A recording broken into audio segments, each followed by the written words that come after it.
اعوذ باللہ من الشیطان الرجیم بسم اللہ الرحمن الرحیم۔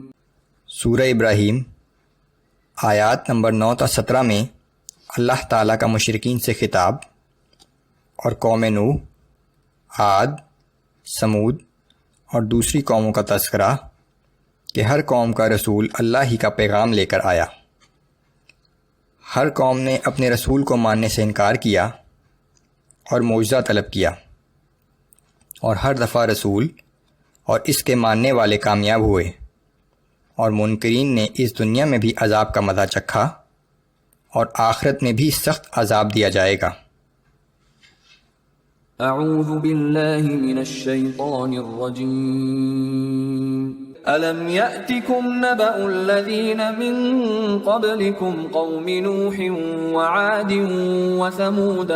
کیا تمہیں ان لوگوں کے حالات نہیں پہنچے جو تم سے پہلے گزر چکے ہیں، جیسے قوم نوح، عاد اور سمود؟ وَالَّذِينَ مِنْ بَعْدِهِمْ لَا يَعْلَمُهُمْ إِلَّا اللَّهُ۔ اور ان کے بعد آنے والی دوسری قومیں جنہیں اللہ کے سوا کوئی نہیں جانتا۔ جاءتهم رسلهم بالبينات فردوا أيديهم في أفواههم وقالوا إنا كفرنا بما أرسلتم به وإنا لفي شك مما تدعوننا إليه مريب۔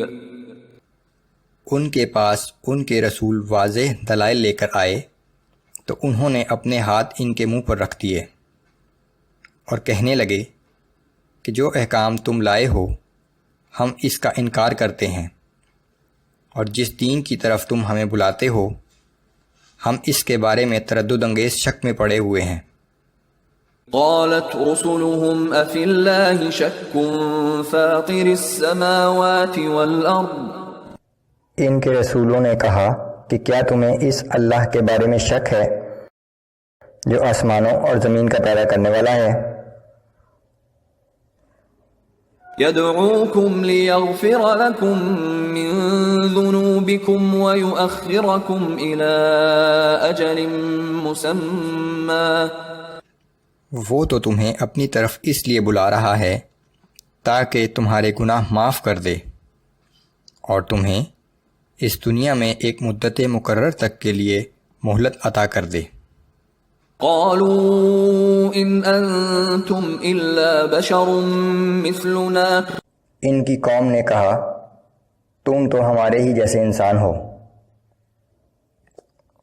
تريدون ان تصدونا عما كان يعبد آباؤنا فأتونا بسلطان مبین۔ تمہارا مقصد یہ ہے کہ ہمیں ان معبودوں سے روک دو جن کی پرستش ہمارے باپ دادا کیا کرتے تھے، سو تم ہمارے سامنے کوئی صاف و صریح معجزہ پیش کرو۔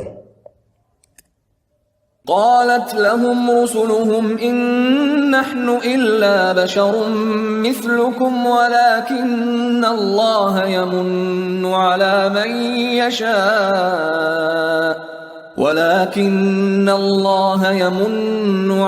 من يشاء من عباده۔ ان کے رسولوں نے ان سے کہا کہ بے شک ہم تمہاری ہی طرح کے آدمی ہیں، لیکن اللہ اپنے بندوں میں سے جس پر چاہتا ہے احسان فرماتا ہے اور اسے اپنا رسول بنا لیتا ہے۔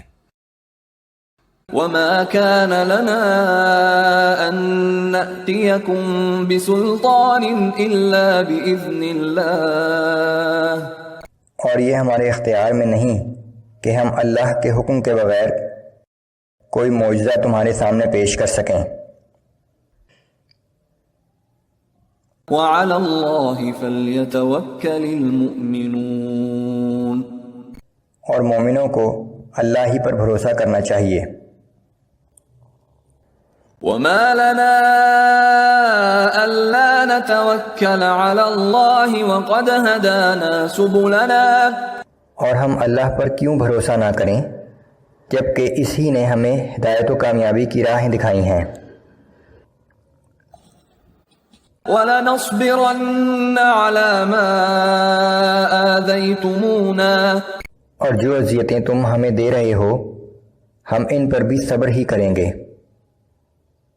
وَعَلَى اللَّهِ فَلْيَتَوَكَّلِ الْمُتَوَكِّلُونَ توکل کرنے والوں کو اللہ ہی پر توکل کرنا چاہیے۔ وَقَالَ الَّذِينَ كَفَرُوا لِرُسُلِهِمْ لَنُخْرِجَنَّكُمْ مِنْ أَرْضِنَا أَوْ لَتَعُودُنَّ فِي مِلَّتِنَا اور ان کافروں نے اپنے رسولوں سے یہ بھی کہا کہ یا تو تم ہماری ملت میں واپس چلے آؤ وگرنہ ہم تمہیں اپنی سرزمین سے باہر نکال دیں گے۔ فَأَوْحَى إِلَيْهِمْ رَبُّهُمْ لَنُهْلِكَنَّ الظَّالِمِينَ تب ان کے رب نے ان رسولوں کی طرف وحی بھیجی کہ ہم ان ظالموں کو ضرور ہلاک کر دیں گے۔ وَلَنُسْكِنَنَّكُمُ الْأَرْضَ مِنْ بَعْدِهِمْ اور ان کی ہلاکت کے بعد ہم اس سرزمین میں تمہیں آباد کر دیں گے۔ ذَلِكَ لِمَنْ خَافَ مَقَامِي وَخَافَ وَعِيدِ اور یہ وعدہ ہر اس شخص کے لیے ہے جو ہمارے حضور میں جواب دہی کے لیے کھڑا ہونے سے ڈرتا ہو اور ہمارے وعدے عذاب کا خوف رکھتا ہو۔ وَاسْتَفْتَحُوا وَخَابَ كُلُّ جَبَّارٍ عَنِيدٍ اور فریقین یعنی رسول اور کافر فیصلے کی خواہش کرنے لگے اور پھر ہر سرکش اور ضدی نامراد ہلاک ہوا۔ مِنْ وَرَائِهِ جَهَنَّمُ وَيُسْقَى مِنْ مَاءٍ صَدِيدٍ پھر اس دنیاوی سزا کے بعد ان کے لیے جہنم ہے جہاں انہیں پیپ دار پانی پلایا جائے گا۔ يَتَجَرَّعُهُ وَلَا يَكَادُ يُسِيغُهُ وَيَأْتِيهِ الْمَوْتُ مِنْ كُلِّ مَكَانٍ وَمَا هُوَ بِمَيِّتٍ جسے وہ بمشکل ایک ایک گھونٹ کر کے پیے گا لیکن اسے حلق سے نیچے نہ اتار سکے گا۔ اسے ہر طرف سے موت آتی ہوئی معلوم ہوگی لیکن وہ مر بھی نہ سکے گا۔ وَمِن وَرَائِهِ عَذَابٌ غَلِيظٌ پھر اس کے بعد اس سے بھی زیادہ سخت عذاب ہوگا۔